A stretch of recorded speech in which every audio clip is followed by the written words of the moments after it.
What's going on, guys? Today we've got the Realme 7 here, and we've got this in the mist white colorway. Now I know what you're thinking, it looks a little bit bluish, but I can reassure you that this is the mist white colorway. It looks brilliant in my opinion. The colors really pop out and you can see the different layers of color there, and you can see here obviously some of the standout features. It's got that quad camera on the back there as well. We'll cover more about the camera in a minute. We're going to go over some of the other specs straight away for you, and this isn't really an unboxing, it's more of sort of a quick spec breakdown and a quick first impressions on this. We will be doing a full breakdown very soon, sort of a week later type thing, where we'll be doing some Antutu benchmarks and some other comparisons with the Realme 7. If you want to see that, make sure you stay tuned. That'll be uploaded in a week's time for our 1 week later review. But straight off the bat, as I said, we've got this quad camera setup. Now this is a 64 megapixel camera packed into the back here, and you can obviously see there it's one hell of a camera, but it doesn't take up too much room. Obviously we've seen some 64 megapixel cameras which extend far beyond where I would say they're supposed to, and getting close to halfway through the phone, whereas this 64 megapixel camera seems to sit very snugly at the top left hand corner of the Realme 7 itself. Moving around the outside of the phone, on the right hand side of the phone you can see that it's got the fingerprint scanner here. Now that's not an under display scanner on this phone, unfortunately. It's mounted on the side, so that sleep on off button is obviously the fingerprint scanner also. On the bottom of the device you've got your USB Type-C port, your loudspeaker, and your 3.5mm headphone jack, which is nice to see. Obviously some people are always asking about the headphone jack, and the Realme 7 comes equipped with one here. On the left hand side of the device you've got your volume knockers along with your dual SIM card tray and your micro SD expandable storage space here as well. So obviously this device comes in 64 and 128 gigabyte variants. We've got the 64 gigabyte variant, but that storage is expandable, so there it is. On the top of the phone it's completely plain and there's nothing up here. So that's about it for the outside of the device. Packed inside you've got a MediaTek Helio G95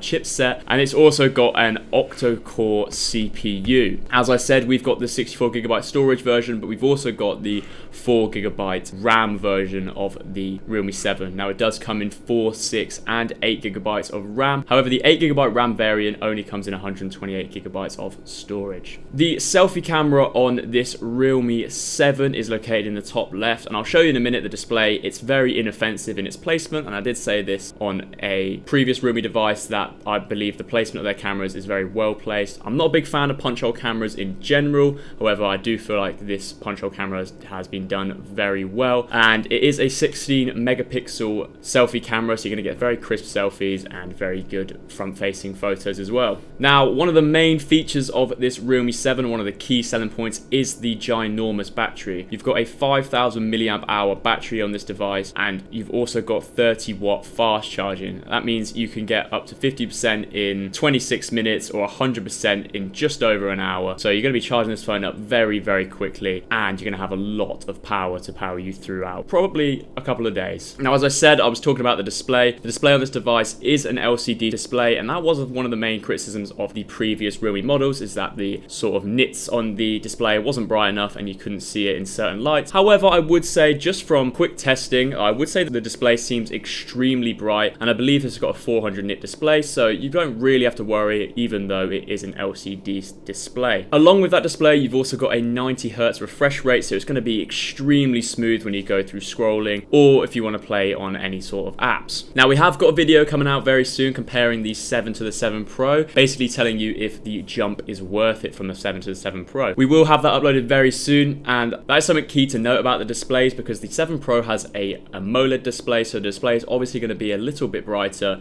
along with having slightly darker blacks. So you'll be able to see that very soon, and we'll compare the displays side by side, and you'll really be able to see what I mean when I say that this LCD display is still very, very bright. So this device is available right now for pre-order. We'll leave the links in the description. If you purchase this on the pre-order, you'll be eligible for a free pair of Realme Buds Q. Now we have also done a video on the Realme Buds Q. If you want to see that, that will also be linked in the description below, and you can check that out. They're a very good pair of Bluetooth headphones, and as I said, you can get them for free if you pre-order this device. Anyway, that's about it for the first impressions. Overall, I'd say it's a very good looking phone, and it's boasting some pretty high performance specs, so I'm quite excited to see how this will hold up in my 1 week review. Thank you guys very much for watching. If you've got any questions about the Realme 7 or the Realme 7 series in general, please leave them in the comments below and we'll be sure to get back to you. If you like this video, make sure to consider hitting that subscribe button if you want to see any more videos like this one. Thank you guys very much for watching, and I hope to see you in the next video.